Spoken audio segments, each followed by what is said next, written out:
Hello भाई। तो आज की क्लास में हम पढ़ेंगे क्या? हम पढ़ेंगे लाभ हानि। ठीक है।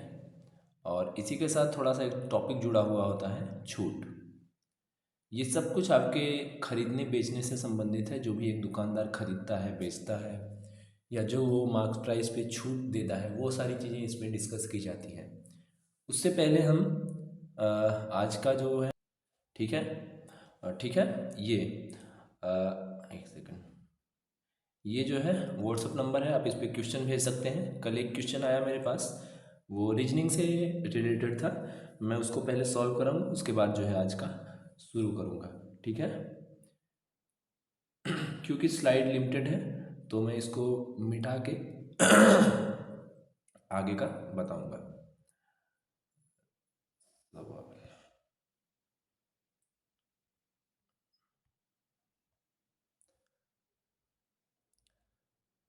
तो ये सवाल है, in a certain code P plus Q means Q is the son of P।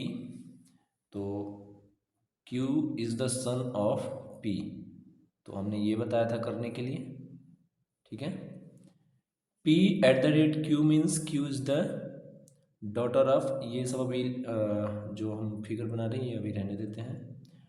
Daughter of P, P ये डॉलर का है। Q means Q is the brother of P, P percentage Q means P is the father of Q, and P hashtag Q means P is the mother of Q. Which of the following is true? नीचे का पूछा है कौन सा true है। पहला option इस ये जो दिया है means G is the grandson of C। Grandson पूछा है तो G यहाँ पे क्या होना चाहिए? मेल होना चाहिए। एक सेकेंड, इसका चेंज करना पड़ेगा। G यहाँ पे क्या होना चाहिए? ग्रैंडसन होना चाहिए।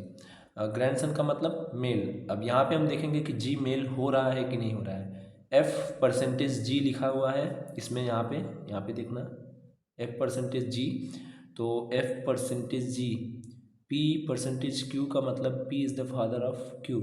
एफ परसेंटेज जी का मतलब F is the father of G. तो एफ क्या हो गया? जी का फादर हो गया। ठीक है। नेक्स्ट क्या है?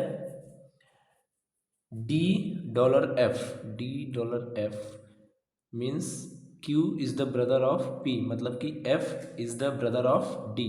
अब डी का ब्रदर है कौन? एफ, तो एफ मेल है, डी अभी कंफर्म नहीं है। C at the rate D, C at the rate D का मतलब क्या हो गया? यहाँ पे देखना, P at the rate Q means Q is the daughter of P, तो D is the daughter of C. C का डॉटर जो है डी जो है वो सी का डॉटर है। ठीक है। तो ये ऑप्शन सही हो गया। क्या? कि जो सी है वो मीन्स जी जो है is the grandson of C. अब इसकी डॉटर डी हुई, और which of the following is true? कुछ मिस्टेक हो रहा है क्या? C at the rate D, C at the rate D means Q is P at the rate Q is the daughter of P. यहाँ पे हो जाएगा D is the daughter of C. ठीक है। सी की डॉटर हो गई।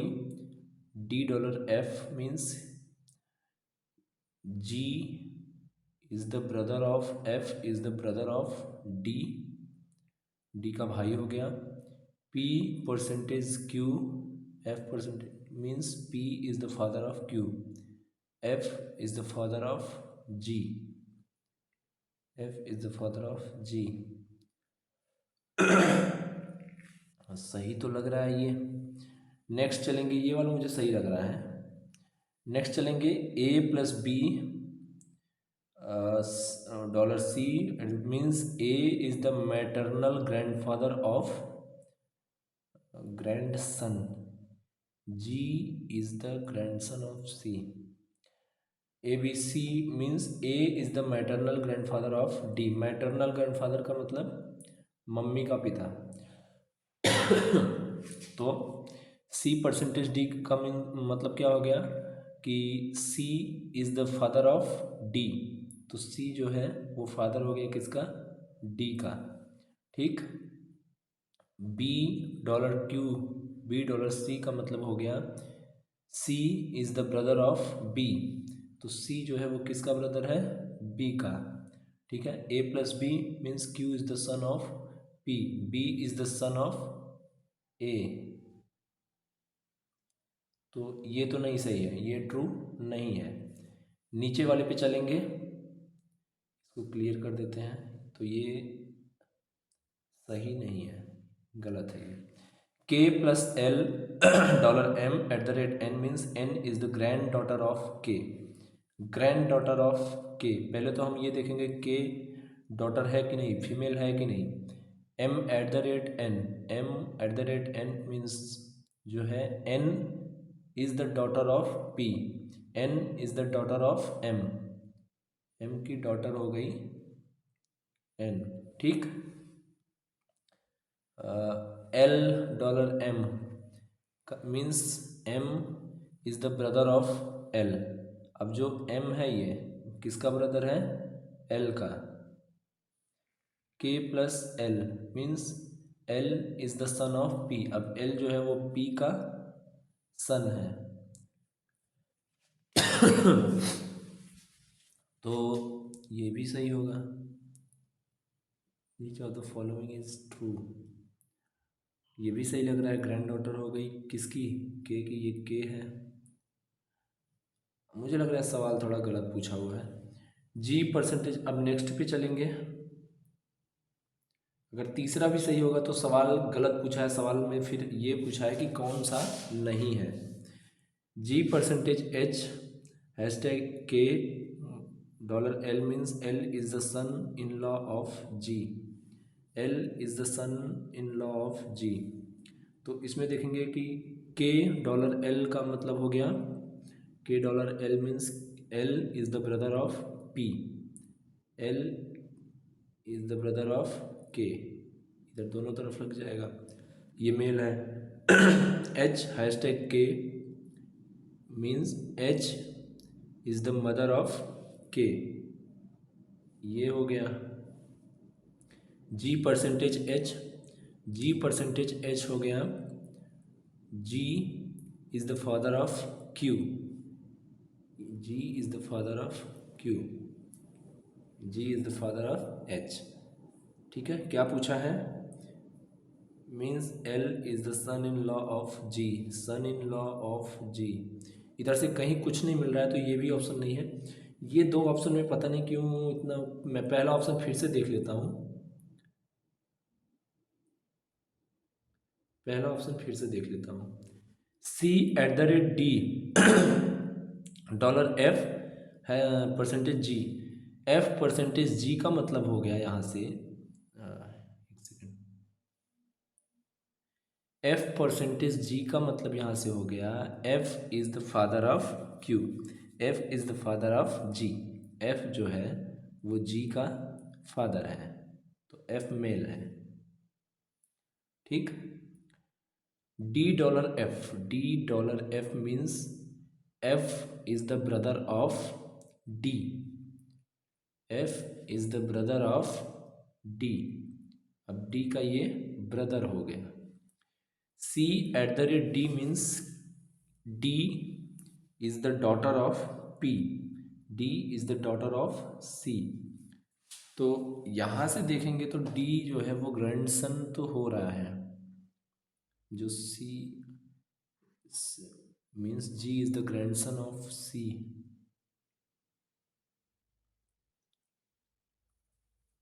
ये ऑप्शन भी करेक्ट लग रहा है। खैर, अब ये एक्सप्लेनेशन में ही देखना होगा क्या है कैसे है। मुझे तो दोनों ऑप्शन सही लग रहा है। ठीक है, बाकी बात आज की करेंगे अब। तो आज हम लोग क्या पढ़ने वाले थे? आज हम लोग पढ़ने वाले थे लाभ, हानि और छूट। ठीक है, ये तीन चीज़ मैं इसी टॉपिक में डिस्कस करूँगा। तो जब भी हम लाभ हानि के सवाल सॉल्व करते हैं तो हम सबसे पहले कुछ टर्म्स को ध्यान रखने की कोशिश करते हैं। जैसे इसमें क्या टर्म्स हैं? पहला है लागत मूल्य, लागत मूल्य। इसको हम इंग्लिश में शॉर्ट में कॉस्ट प्राइस कहते हैं, जिसको हम शॉर्ट में क्या लिखते हैं, सीपी। ठीक है, ये पिछला कहाँ से आएगा पेज, ठीक है अभी देख लेते हैं। फिर अगला है विक्रय मूल्य। विक्रय मूल्य, इसको हम कहते हैं सेलिंग प्राइस, एसपी। ठीक है, मैं अभी जो भी सवाल सॉल्व करूंगा सीपी एसपी लिख के करूंगा, इसलिए मैं बता दे रहा हूं। फिर लाभ को बोलते हैं प्रॉफिट, पी। और इसी में एक होता है अंकित मूल्य, जो हम उस पर पैकेट पे लिखते हैं कि हम इतने का करेंगे, इतने का छोड़ देंगे, तो इतने का बेचेंगे। इसको कहते हैं मार्क प्राइस, एम पी। ठीक है, ये चार चीज़ें हैं जिससे आपका जो यूपी पुलिस का है, मुझे लग रहा है इतने से सब हो जाएगा। इससे बाहर से कोई नहीं आएगा टर्म्स के मामले में, कि इससे ज़्यादा कोई टर्म्स आपसे पूछा नहीं जाएगा। ठीक है, छूट का मैं अभी इसी में डिस्कस कर दूंगा कि छूट कैसे डिसाइड होता है। ठीक है, तो अब मैं इसके आगे बताऊंगा कि जो प्रॉफिट होता है पी, वो होता है selling price minus cost price. ये आपका प्रॉफिट होता है। और जो प्रॉफिट परसेंटेज निकालते हैं, ठीक है, वो हम निकालते हैं आपको कितना प्रॉफिट हुआ है और कितना सीपी रहा है गुणे 100%। ठीक है, ये प्रॉफिट परसेंटेज हो जाता है आपका। अब देखना, कभी कभी सवाल में प्रॉफिट परसेंट जो है वो एसपी पे पूछता है, विक्रय मूल्य पे आपको कितना लाभ हुआ, तो उसके लिए हम फिर बेस को क्या मान लेंगे, एसपी मान लेंगे। ये पुलिस पूछेगा कि नहीं मुझे बहुत कंफर्म नहीं है, लेकिन कुछ एग्जाम्स में ऐसा पूछा जाता है कि आपको विक्रय मूल्य पे कितना लाभ हुआ। तब हम क्या करेंगे, तब हम एसपी पे को बेस मान के हम परसेंटेज को निकालेंगे। एक होता है मार्क प्राइस। मार्क प्राइस का रोल क्या है, मार्क प्राइस जो भी हम उस पर डिसाइड करते हैं, जैसे मान लीजिए हम 10 रुपये का 100 रुपये का कोई सामान लेके आए, ठीक है, मैंने इस पर 20 रुपये ज़्यादा मार्क किया है, 120 रुपया मार्क किया। अब मैं बोल रहा हूँ कि मैं 10% का छूट दे रहा हूँ। ठीक है, मान लीजिए 10 रुपये का छूट दे रहा हूँ मैं, भाई मैं बहुत दिलदार आदमी हूँ, आपको 10 रुपये का छूट दे रहा हूँ, तो 110 का आपको बेचा। अब ये बेचारा अनजान रह गया कि हम तो 10 रुपया का फ़ायदा पा गए हैं, और इसको क्या बताया कि हम 10 रुपया का छूट दिए हैं तुमको। तो ये खेला होता है दुकानदार द्वारा ग्राहक से जो किया जाता है। वो कहता है कि हम आपको इतना छूट दे रहे हैं, हम आपको इतना छूट दे रहे हैं, लेकिन एक्चुअली में उसके सीपी पे क्या होता है, उसके सीपी पे उसको लाभ होता है। उसको हमेशा, दुकानदार कभी घाटे में नहीं जाता है, उसको हमेशा लाभ होता है। ठीक है, अब देखेंगे आगे। ये हम मिटा देते हैं, ठीक है, इसको हटा देते हैं, लिमिटेड मिल रहा है भाई। एक सेकेंड। तो अब दो तीन चीज़ें याद रखने के लिए हैं। पहली चीज़ क्या, कि जो हमारा प्रॉफिट होता है पी, वो हमको सीपी पे निकालना होता है। मतलब जो प्रॉफिट का बेस होता है कि हमको कितना प्रॉफिट हुआ, वो हमारे सीपी से निकलता है। जो छूट दी जाती है, छूट छूट जो है वो मार्क प्राइस पे दी जाती है। मार्क प्राइस पे आपको छूट दी जाती है। तो मतलब जब भी छूट का परसेंट पूछेगा कि इतना परसेंट छूट दिया गया है, तो हम वो मार्क प्राइस पे छूट का अप्लाई करेंगे, मार्क प्राइस को बेस मान के करेंगे। ठीक है, और जब प्रॉफिट निकालना होगा तो हम किस पे निकालेंगे, सीपी को बेस मान के निकालेंगे। लॉस, लॉस को एल से हम करते हैं, लॉस भी किस पे होगा, सीपी पे होगा हमारा। ठीक है, तो ये दो तीन चीज़ें याद रखने की, जब भी हमें हमसे प्रॉफिट परसेंट पूछा जाए या कहा जाए करने को, तो हम उसको सीपी को बेस मान के करेंगे, अपनी लागत मूल्य को बेस मान के करेंगे। जब छूट की बात की जाए कि हमको कितना छूट मिला या हम इतना छूट दे रहे हैं, तो वो हमेशा मार्क प्राइस पे छूट होता है। जो आपको अंकित मूल्य पे किया रहता है, उस पर आपको छूट दी जाती है। लॉस भी जो होता है वो आपको सीपी पे होता है, आपकी लागत मूल्य पे होता है, आपने कितना पैसा इन्वेस्ट किया है उस पर आपको लाभ और हानि होता है। ठीक है, इसी को हम सब वो मान करके अब सवाल करेंगे सीधा। तो पहला सवाल,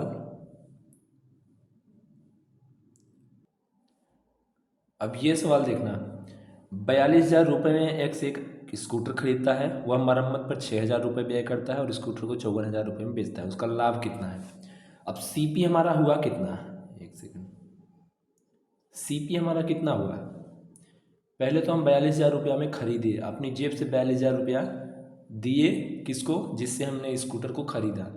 स्कूटर थोड़ा सा ख़राब था, हमने 6,000 रुपया अपनी जेब से और लगाया उसको रिपेयर करवाने में। अब टोटल हो गया कितना सीपी, 48,000। यही ना हम अपने जेब से खर्चा किए, जो हम अपनी जेब से खर्चा किए वो हमारा सीपी हो गया, और जो हमारी जेब में आया उसको बेचने से वो हमारा क्या हो गया, एसपी हो गया। एसपी कितना है, एसपी है 54,000 रुपये। ठीक है, तो अब प्रॉफिट क्या हो गया, प्रॉफिट हम बताए थे कि एसपी माइनस सीपी, एसपी को सीपी से घटाएंगे तो आएगा 48,600।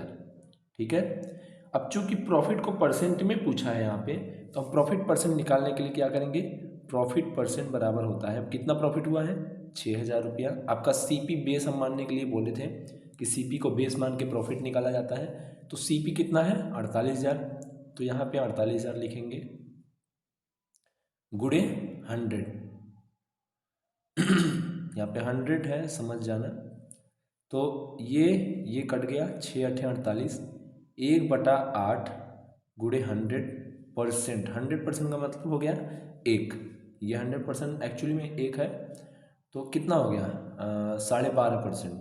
ठीक है, ये आ गया कि आपका प्रॉफिट परसेंट आ गया 12.5, ये आंसर। ठीक है, अब ये सवाल देखना, ये सवाल जो है मार्केट प्राइस पे और मार्केट प्राइस से संबंधित है। लिखा है कि 110 रुपये की लागत वाली एक वस्तु, सीपी कितना है, लागत मूल्य सीपी हमने बताया था 110। ठीक है, लागत वाली वस्तु 104.5 रुपये में बेची गई, तो कितने में सेलिंग हुआ 104.5 में। ठीक है, पूछा है कितनी छूट दी गई या कितनी हानि हुई, ये पूछा गया है। ठीक है, यहाँ पे लागत लिखा है, मार्क प्राइस लिखना चाहिए था इसको, खैर ठीक है, लागत अगर लिखा है तो इसका मतलब हानि पूछा है, या छूट कितने की दी गई है वो पूछा है। 110 से 4.5 कितना कम है, 5.5 कम है। ठीक है, बटे 110 गुणे 100%, यही छूट आपको परसेंट में दी गई है। कितना कम है, 5.5 ही ना कम है, तो 5.5 ऊपर लिख दिए, कितने में, कौन सा बेस है इसका, लागत वाली मूल्य पे छूट दिया गया है, 110 पे कितना छूट दिया गया वो पूछा है, गुणे 100%।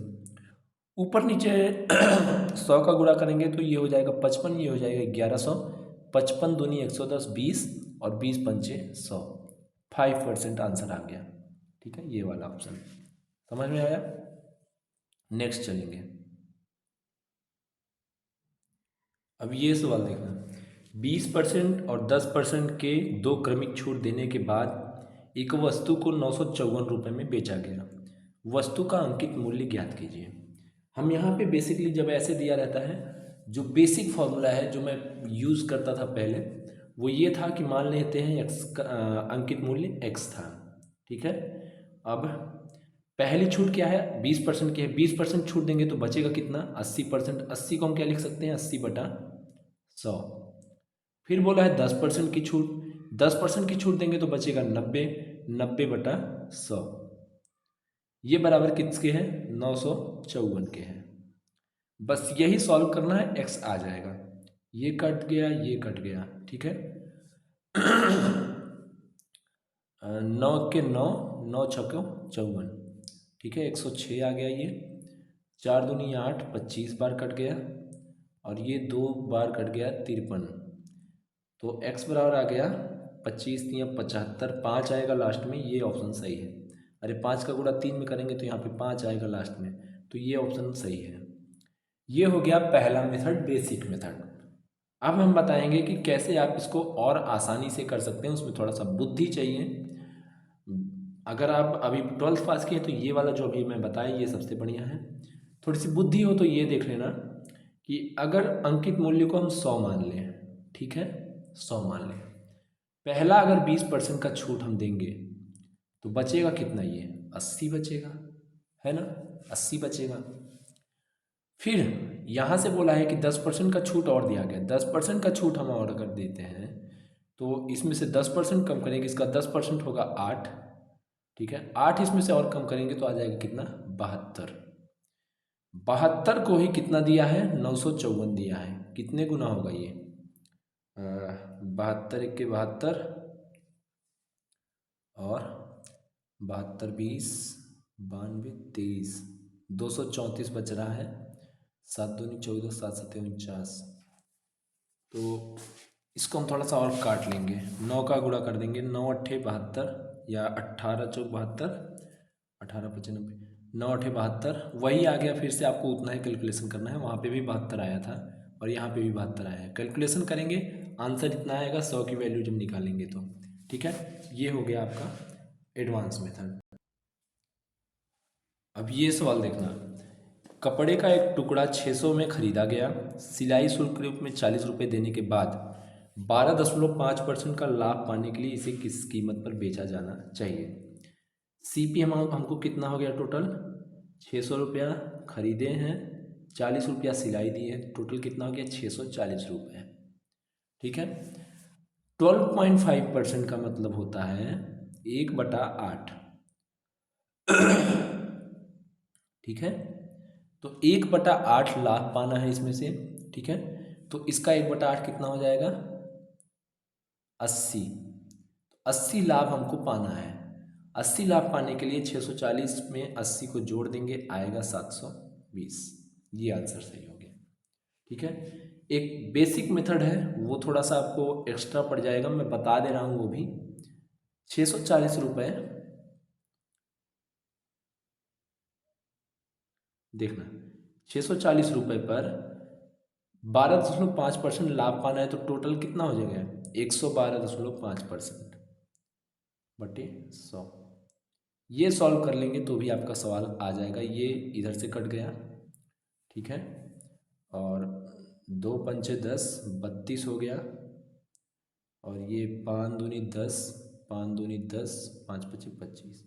इसको सॉल्व कर लेंगे तब भी आंसर आ जाएगा। लेकिन मैंने जिस मेथड से बताया अभी वो ये था कि 12.5% का मतलब होता है, ठीक है, क्या कि 12.5 बटे 100। ये आपको सॉल्व करेंगे तो आएगा 1/8। अब क्योंकि आपको 640 पर 1/8 का लाभ चाहिए तो इसका 1/8 कितना हो गया, 80। तो 640 में 80 जोड़ेंगे तो कितना आएगा, 720। इसको थोड़ा सा और एडवांस कर सकते थे लेकिन वो आपके पल्ले नहीं पड़ेगा। अगर वो ये था कि अगर 1/8 हमको लाभ पाना है तो इसका मतलब कि टोटल हमको कितना निकालना है, 9/8 की वैल्यू निकालनी है। 9/8 का इसमें गुणा कर देंगे तो आ जाएगा, ठीक है। लेकिन अभी पुलिस के बेस पे हमको लग रहा है कि ये आपको समझ में नहीं आएगा, इसके लिए पूरा कोर्स करना पड़ता है, ठीक है। अब ये सवाल है, यदि एक वस्तु 300 रुपये में खरीदी गई और उस पर 50 रुपये मरम्मत के रूप में खर्च किए गए और इसे अंकित मूल्य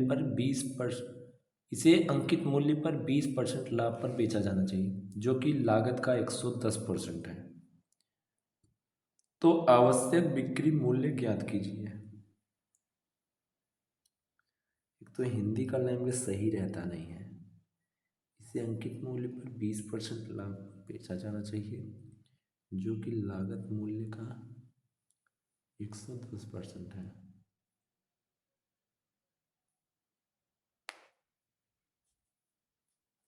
चलो लगाते हैं, थोड़ा सा ये मुझे और लग रहा है। सीपी कितना हो गया हमारा, 300 प्लस 50, टोटल 350, ठीक है। अंकित मूल्य पर 20% लाभ पर बेचा जाना चाहिए, जो कि लागत मूल्य का 110% है। ये लागत मूल्य है सीपी, इसका 110% कितना हो जाएगा, 110% हो जाएगा इसका। 350 का 110%, 11 पचे 55, 11 तीन 385। अगर इसका हम 100% करते तो 385 होता है। 10% एक्स्ट्रा बोला है, 10% इसका हो जाएगा 35। तो 350 और 85, 350 और 35 85। अरे सीधा सा बात ऐसे निकालो ना, 350 का 110% कितना हो जाएगा, ये कट गया, ये कट गया, गुणा करोगे तो 385 आएगा। ठीक है, तो 385 क्या हो गया, ये इतने में जो है इसका क्या है, अंकित मूल्य है। अब अंकित मूल्य पे 20% लाभ,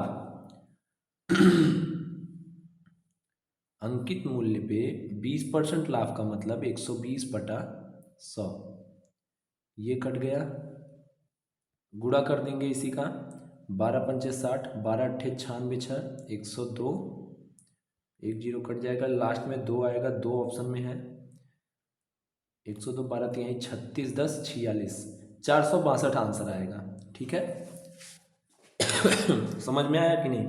385 हमारा क्या हो गया था, ये हो गया था अंकित मूल्य। अब अंकित मूल्य पे 20% का लाभ का मतलब, 20% लाभ का मतलब 100 में 100% में 20% और, तो कितना हो गया टोटल 120%। 385 का 120% निकालेंगे तो आएगा 462। ठीक है, ये हो गया। नेक्स्ट सवाल पे चलेंगे। अब ये सवाल देखना कुछ वस्तुओं को उनके क्रय मूल्य से 25% अधिक अंकित किया गया था। ठीक है, इस प्रकार की वस्तुओं एक वस्तु को अंकित मूल्य पर 20% लाभ पर बेचा गया था। ठीक है, अंकित मूल्य पर 20% लाभ, और दूसरी को अंकित मूल्य पर 10% हानि पर बेचा गया। कुल लाभ प्रतिशत ज्ञात कीजिए। मान लेते हैं दो वस्तु था। ठीक है, कितने कितने का, इसका भी 100 था, इसका भी 100 था। ठीक, उनके क्रय मूल्य से 25% अधिक अंकित किया गया। इसका 25% अधिक करेंगे तो 125 हो जाएगा, और इसका भी 125 हो जाएगा। अब पहले वाले के लिए बोला है कि इस प्रकार की वस्तु, एक वस्तु को अंकित मूल्य पर 20% लाभ पर बेचा गया। इसको हम 20% लाभ पे बेचेंगे तो 120/100 का इसमें गुणा करेंगे, किसमें, 125 में। 25×5 = 125, 25×4 = 100, 4×3 = 12, 30, आ गया 150। ठीक है, और इस पे बोला है कि 10% हानि पर बेचा गया। 10% हानि का मतलब इसमें 190 का 90/100 का गुणा करेंगे। 10% हानि, अगर 10% हानि हुई तो 10 माइनस हुआ तो 90 बचा, तो ये कट गया इधर 25, इसको रहने देते हैं ऐसे। ठीक है, ये 0.5 हो गया तो कितना हो गया, 9×5 = 45, 9 दूनी 18, 4 22, 9 1 9 2 11। ठीक है, टोटल हमारी लागत कितनी थी, 100 और 100 200। ठीक है, मिला कितना हमको, 262.5 मिला। ठीक है, ये दोनों जोड़ेंगे, ये दोनों जब जोड़ेंगे तो आएगा 262.5। तो हमारा लाभ कितना हुआ, 200 पे 62.5 का लाभ हुआ। ठीक है, अगर यही 100 होता तो कितना होता, 31.25 होता। ठीक है, तो मतलब हमारा ऑप्शन ये सही है। ठीक है, अरे 200 पे 62.5 होगा तो 100 पे कितना होगा, इसका आधा हो जाएगा। ठीक है, नेक्स्ट सवाल पे। अब ये सवाल देखेंगे, 10% और 30% के दो लगातार मूल्य निर्धारण के बाद, मूल्य निर्धारण का मतलब होता है कि मार्क प्राइस किया गया है, मार्क किया गया एक बार 10% और 30% दो लगातार मार्क प्राइस किए गए हैं। मतलब कि इसका क्या हुआ, अगर कोई चीज़ 100 रुपये की है, पहला मार्क किया गया तो वो 110 की हो गई, फिर से 30% का मार्क प्राइस किया गया तो 33 इसमें और जोड़ जाएगा, 143 हो जाएगा। ठीक है, अरे इसका 30% कितना होगा जी, 110 का, 110 का 30% होता है 33, तो 33 इसमें से और जोड़ेंगे तो 143 ना हो जाएगा। ठीक है, अब मूल्य निर्धारण हो गया। इसके बाद 20% की छूट दी गई। अब इस पे 20% की छूट दी गई तो ये कितने की वैल्यू हो गई, 80%। ये कितना हो गया, 288, 2288, सॉरी इसको थोड़ा सा और कंसाइज करके, 143 पर 20% की छूट दी गई तो 80% बचा, ये कितने के बराबर है, 2288। ठीक है, 143 से कटेगा ये, 143 दूना हो जाएगा 286, ज़्यादा हो जाएगा, 143 एक करना में 143, 143, 8 में से 3 गए 5, 8 4 12, 58, तो हो जाएगा 6×3 = 18, 6×4 = 24, 1 25, 6 के 6 2 2 8। तो कितना बार चला जाएगा ये? 16 बार चला जाएगा। ठीक है।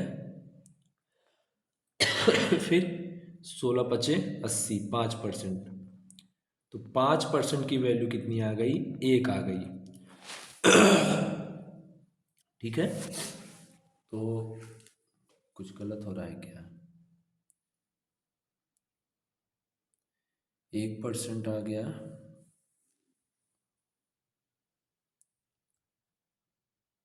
16×5 = 80, 5% का 1 आ गया।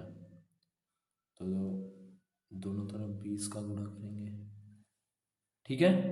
तो अब हम यहाँ से 1 की वैल्यू निकाल, चूँकि 100 की वैल्यू पूछा है, 100 की वैल्यू क्या है हमारा? लागत है। तो 100 की वैल्यू पूछा है, तो यहाँ पे 1%, 1 की वैल्यू क्या आ जाएगी? 20 आ जाएगी। तो 100 की वैल्यू का गुणा 100 में करेंगे तो 20 × 100 2000 हो गया। ठीक है, 2000। ये वाला ऑप्शन सही हो जाएगा। 5% मतलब कि ये 80/100 था। ठीक है, 16×5 = 80 हुआ, 5 बिसाम में हुआ, तो 1 की वैल्यू कितनी आ गई? यहाँ से 20 आ गई। 100 की वैल्यू हम लागत मूल्य 100 मान के चले थे, तो 100 की क्या हो जाएगी? 2000 हो जाएगी। ठीक है। अब ये सवाल देखेंगे। एक वस्तु 2500 रुपये में खरीदी गई। दुकानदार इसकी अंकित कीमत पर 12% छूट की अनुमति देता है और फिर भी 10% का लाभ प्राप्त करता है। वस्तु की अंकित कीमत ज्ञात करें। देखना, 2500 रुपया क्या है हमारा? सीपी है। ठीक है। अब बोला है कि सीपी पर 10% का लाभ उसे मिला। 10% का लाभ मिला तो सीपी पर अगर 10% का उसको लाभ होगा तो मतलब कि 2500 का कितना? 110%। ठीक है। तो ये कट गया, आ गया कितना? 11×5 = 55, 11×2 = 22, 5 27,000, 2750 रुपये। ये हमारा क्या हो गया? सेलिंग प्राइस हो गया, एसपी हो गया। अब बोला है कि 12% छूट की अनुमति देता है। जो मार्क प्राइस है उस पर जब वो 12% छूट की अनुमति देगा तो 12% छूट देगा तो बचेगा कितना? 88% एमपी का मार्क प्राइस का कितना है? 2750 है एसपी। ठीक है। 11 से काटेंगे, 11×8 = 88, 11×2 = 22, 11×5 = 55, 250। ठीक है, बटे 100 है तो 2 से काटेंगे, 4, 2×4 = 8 और ये 125 हो गया। ठीक है। तो एमपी का 4% का मतलब 4/100 बराबर 125। ये 25 से चला गया और 25 125 का गुणा करेंगे तो आएगा कितना? 3125 आएगा। 2500 हो गया, 25 दूनी 500 हो गया, 25 पंचे 125। हाँ, 3125 जो है इसका आंसर आएगा। मैंने गुणा कैसे किया वो आपको दिखाता हूँ। कौन सा मिटाऊँ? इधर बता देता हूँ ऊपर ही। 25 का 125 में गुणा करना था हमें। ठीक है, हमने क्या किया? पहले 25 का 100 में गुणा किया तो 2500 हो गया। फिर 100 का 25 25 में 625 होता है, हम जानते हैं। 25 में गुणा किया तो कितना हो गया? 3125 आंसर आ गया। ठीक है, ऐसे गुणा किया जाता है, समझे? नेक्स्ट सवाल पे चलेंगे। ये अब लास्ट सवाल मैं बता रहा हूँ। और भी बहुत सारे सवाल हैं, टाइम मिलेगा तो मैं बताऊँगा, लेकिन चूँकि इससे 3 सवाल आने थे तो आपके एग्ज़ाम में 3 सवाल इससे आएगा, तो आप इसको थोड़ा अच्छे से तैयार कर लीजिएगा। मुझे टाइम मिलेगा तो मैं और क्लासेस पे ले लूँगा। अब ये सवाल देखना, बोला है कि यदि विक्रय मूल्य को 3 गुना किया जाता है। 3 चीज़ें बताया हूँ मैं, एसपी, सीपी, एसपी और प्रॉफिट। तो लाभ जो है 5 गुना हो जाता है। मान लीजिए कोई सीपी 100 का था, इस पे प्रॉफिट 100 का हुआ, तो एसपी कितना हो गया? 200 हो गया। ठीक है। अब बोल रहा है कि विक्रय मूल्य को 3 गुना किया गया है, गुणे 3, तो ये 600 हो गया। तो लाभ 5 गुना हो जाता है। लाभ कितना हो जाएगा? 5 गुना हो जाएगा। और एसपी कितना तब रहेगा? 600, 500 प्रॉफिट, तो एसपी 100 ही रहा। ठीक। ये चीज़ बोला है।